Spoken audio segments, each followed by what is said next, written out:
Many years ago, before trust became as rare as rain in the dry season, there lived a young man named Chidi in the busy city of Lagos.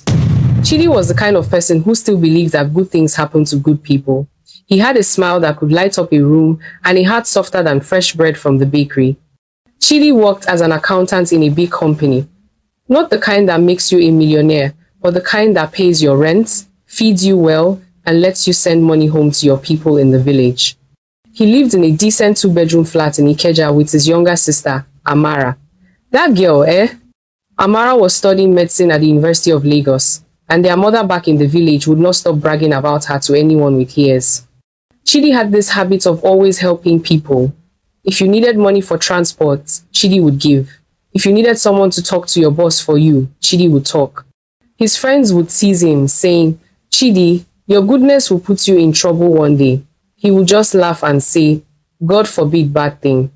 One hot Tuesday afternoon, when the sun was angry enough to fry eggs on the ground, Chidi's phone rang.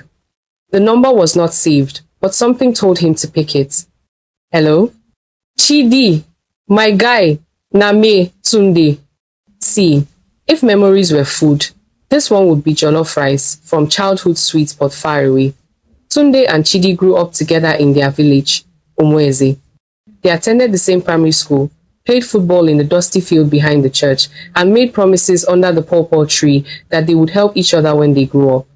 But life scattered them like dry pepper in the wind. After secondary school, Chidi's uncle brought him to Lagos to hustle. Tunde stayed back in the village. They lost contact for almost 10 years. Tunde, my brother, were you there? Chidi's voice jumped with joy.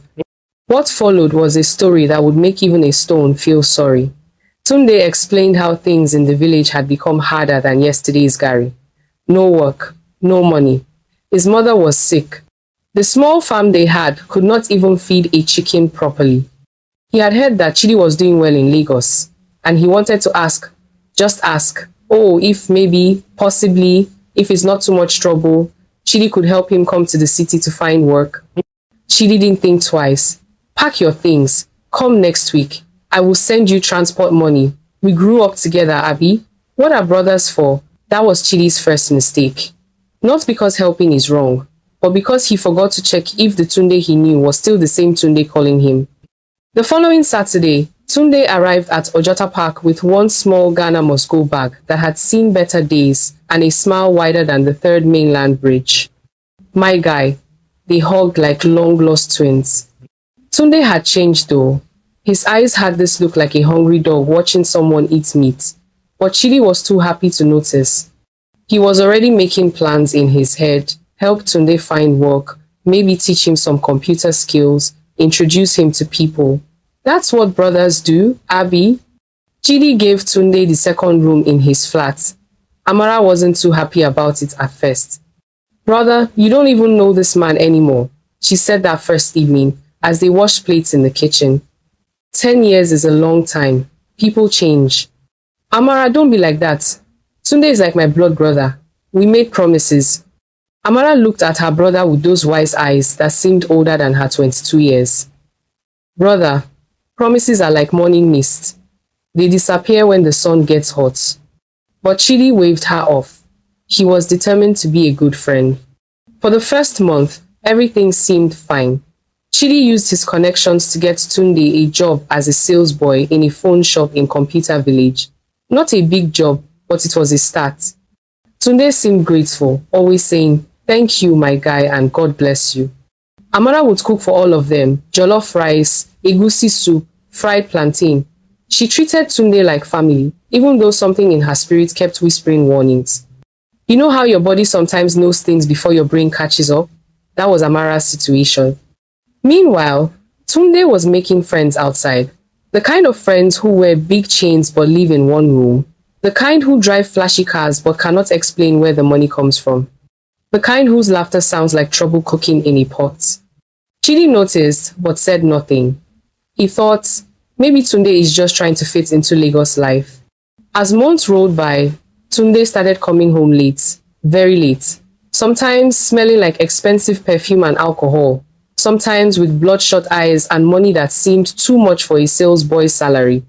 Tunde, Hope everything is okay, Chidi asked one night.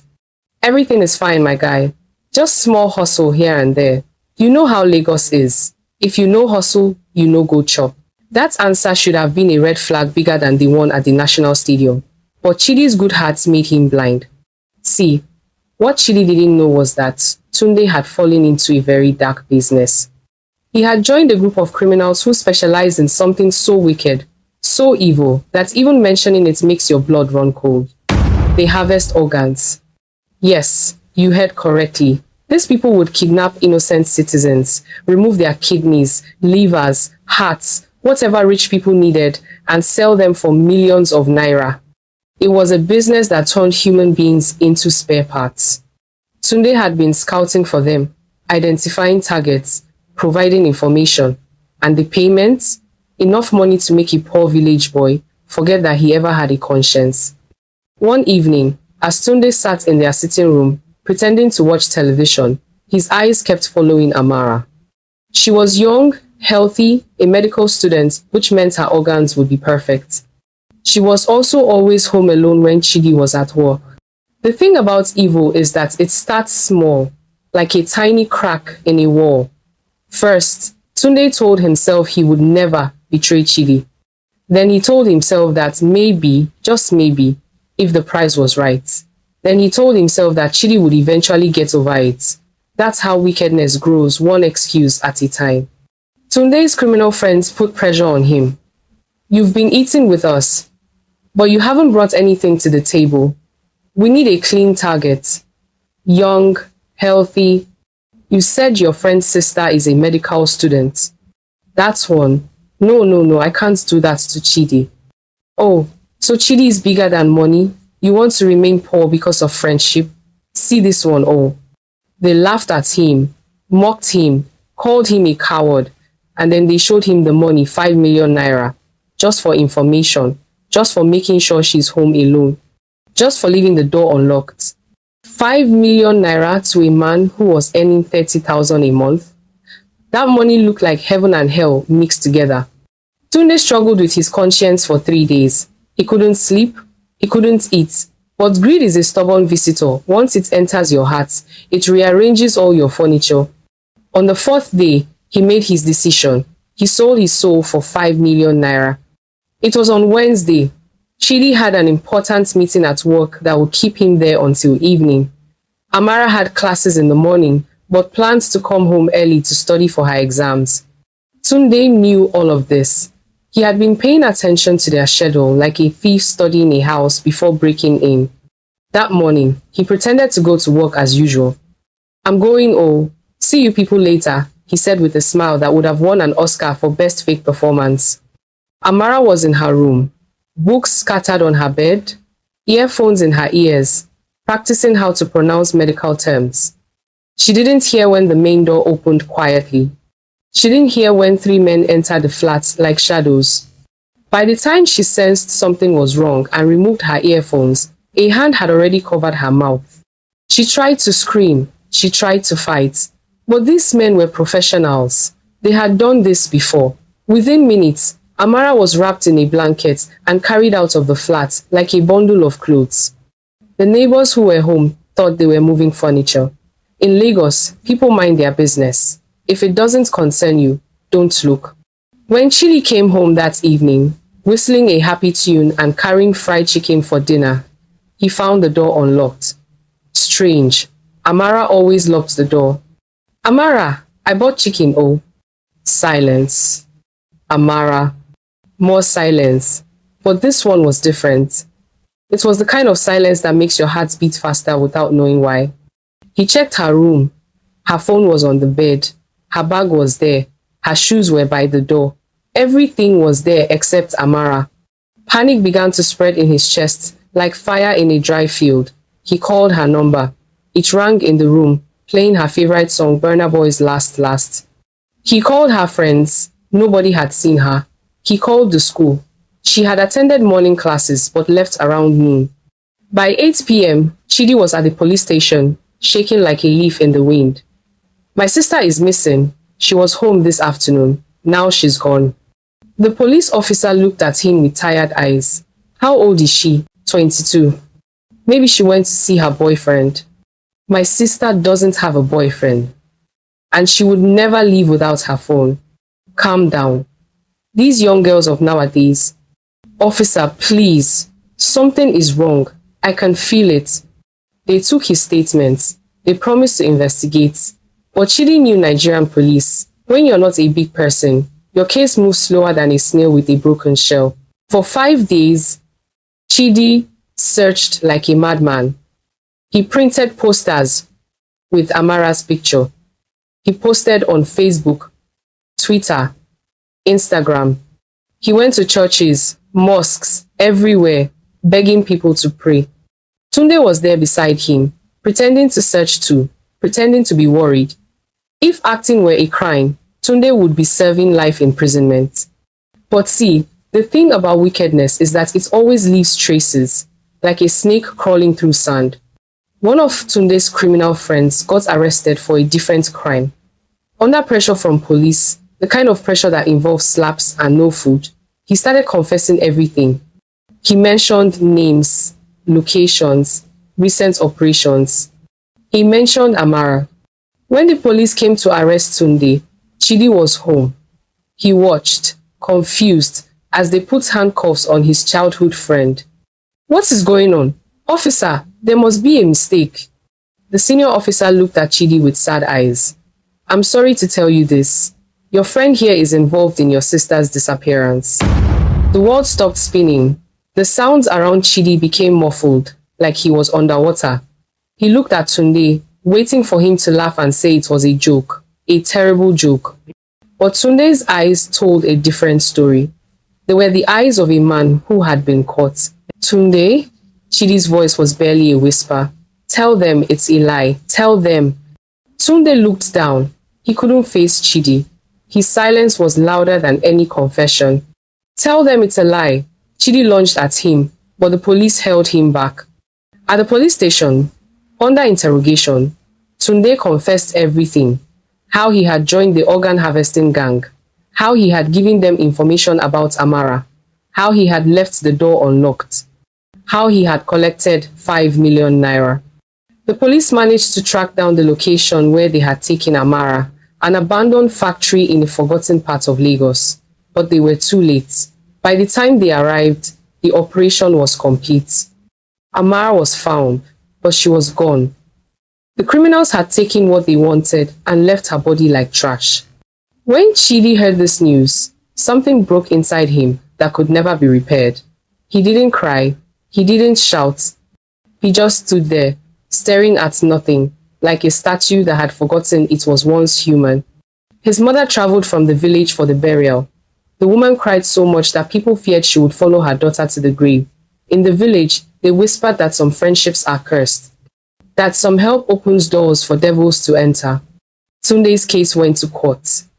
Throughout the trial, he couldn't look at Chidi, who attended every single session, sitting in the front row like a ghost, just staring. Tunde's lawyer tried to paint him as a victim of circumstances, a poor village boy who was manipulated by criminals. But the evidence was too strong. The money in his account, the text messages, the confession. The judge, a woman who had seen too many evil things in her career, looked at Tunde with the kind of disgust you reserve for rotten food. Young man, she said, her voice cutting through the courtroom like a sharp knife. You betrayed the person who trusted you most. You sold your friend's sister for money. You turned a home that welcomed you into a house of mourning. This court sentences you to life imprisonment. Tunde's mother, who had traveled to Lagos for the judgment, collapsed in court. Even a wicked son is still someone's child. 3 years have passed since that day. Chidi still works at the same company, but he's different now. He doesn't smile easily anymore. He doesn't help people the way he used to. His heart has become like a locked door. You need several keys and a lot of proof before he lets you in. He visits Amara's grave every Sunday after church. Sometimes he talks to her, telling her about his week, apologizing for bringing Tunde into their lives, crying in a way that makes even the trees seem sad. Tunde sits in prison, thinking about the 5 million naira that seemed so important then. Money he spent in less than 3 months on drinks, women, and things he cannot even remember now. Money that cost him his freedom, his soul, and a friendship that was worth more than all the gold in the world. Sometimes, at night, in his cell, he can hear Amara's voice calling, "Brother Chidi, come and eat," like she used to. Then he remembers what he did, and the guilt sits on his chest like a stubborn goat that refuses to move. See, this story is not just the story, it's a mirror showing us the kind of society we live in.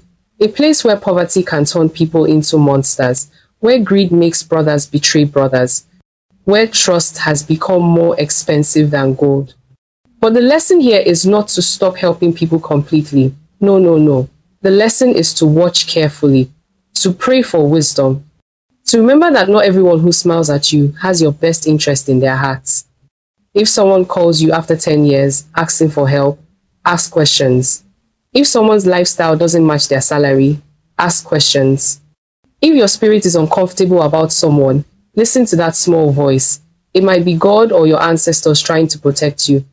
Watch this before you help anyone, not because all people are bad, but because some people have changed into something your innocent heart cannot recognize. And remember, the Chidis of this world still exist. Good people who believe in helping others. Let's not allow the Tundes to kill that goodness completely. But let's also not allow that goodness to make us foolish. As for Tunde, he teaches us that some prices are too high to pay. 5 million naira sounded like a lot until he realized he had sold his humanity for it. Now he has nothing but regrets that taste more bitter than the worst medicine.